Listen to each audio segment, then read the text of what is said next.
Praise the Lord, hallelujah, God is good. இயேசுவின் நாமத்தில் உங்களை வாழ்த்துகிறேன். உங்களை அன்போடு இந்த காலை உடன்படிக்கை தியானத்திற்கு வரவேற்கிறேன். கர்த்தர் நல்லவர். And you're most welcome to the covenant of the day. Today is 28th June 2025, Saturday, சனிக்கிழமை. சுவிசேஷத்தை நாம் தியானித்து வருகிறோம். மார்க்கு சுவிசேஷத்தை. மார்க்கு சுவிசேஷத்திலே நாம் அவர் இயேசுவை அவர் செய்கிற அந்த ஊழியத்தை நம்மை கொண்டு செல்லுகிறார். ஆண்டவர் எப்படி அழைத்து ஊழியத்தை நிறைவேற்றினார் என்பதை மார்க்கு சுவிசேஷத்தில் நாம் பார்க்கலாம். அவர் மிகவும் சுருக்கமாக எல்லாவற்றையும் எழுதியிருக்கிறார். சரிங்களா? சரி, இன்றைக்கான நாம் பார்க்க போகிற வசனம் அது மார்க் 1:20. Mark chapter 1 verse 20.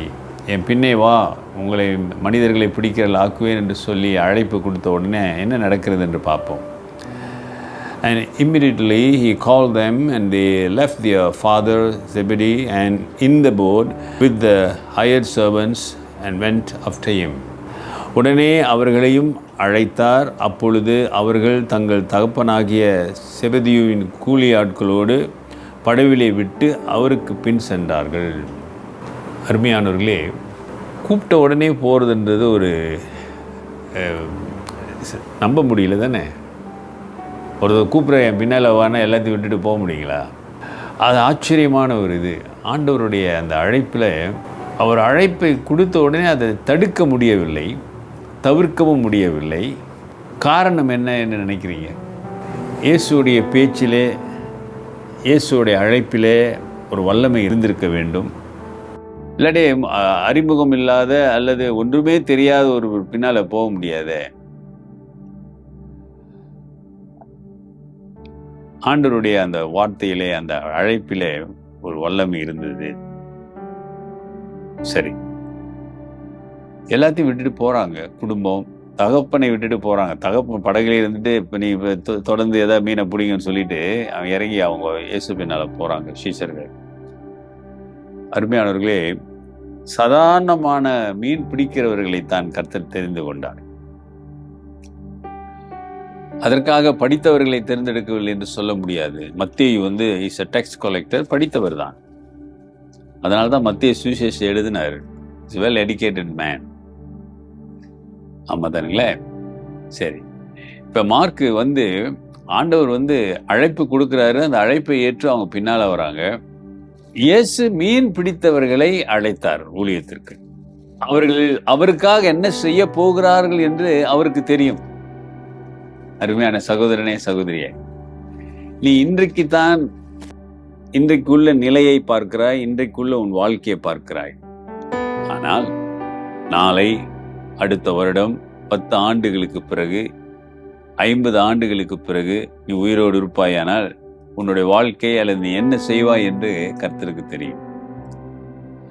அப்போ ஆண்டவர் அழைத்த சீஷர்கள் எப்படிப்பட்டவர்களாக? நாம் நினைக்கிறோம் மீன் பிடிக்கிறவன், ஆனால் இவர் இயேசுவுக்காக உயிரை கொடுப்பான்னு அவருக்கு தெரியும்.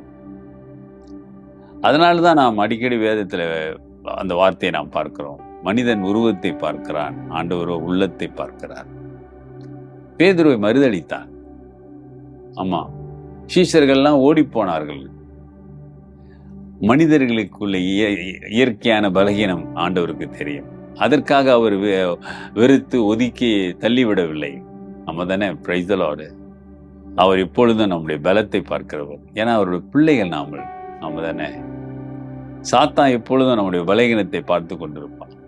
ஏன்னா அந்த பலகீனத்தை வைத்து நம்ம பலகீனனாக மாற்றி நம்மை கர்த்தரிடமிருந்து எடுக்க வேண்டும் என்று நினைப்பான். ஆனால் கர்த்தரோ பலன் உள்ளவன், பலன் இல்லாதவனாக இருந்தாலும் அவனுக்கு பலனை கொடுத்து அவருக்காக நிற்க உதவி செய்வார்.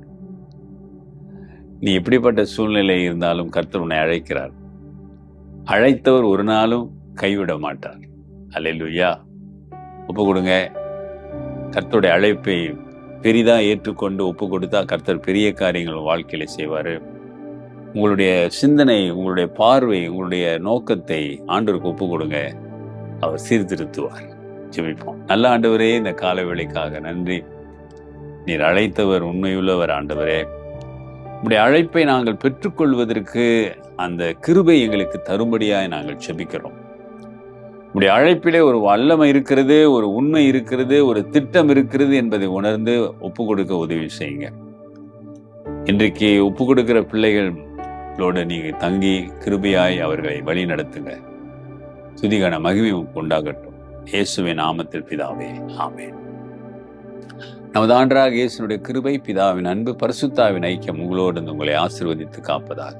என் ஆத்துமாவே கர்த்தரை ஸ்தோத்திரி, என் முழு உள்ளமே அவர் பரிசுத்த நாமத்தை ஸ்தோத்திரி. என் ஆத்துமாவே கர்த்தரை ஸ்தோத்திரி, அவர் செய்த சகல உபகாரங்களை மறவாதே. ஆமென். அருமையான சகோதரனே, சகோதரியே, டியர் பிரதர் அண்ட் சிஸ்டர், அழைப்பை என்றைக்கு நாம் முழு மனதோடு ஏற்று ஆண்டவருக்கு ஒப்பு கொடுக்கிறோமோ, ஆண்டவர் எல்லா சூழ்நிலையிலும் உன் வாழ்க்கையில் போதுமானவராக இருப்பார். In all the situation, dear brother and sister, His grace will be sufficient in your life. Understand His calling. Take care and God bless.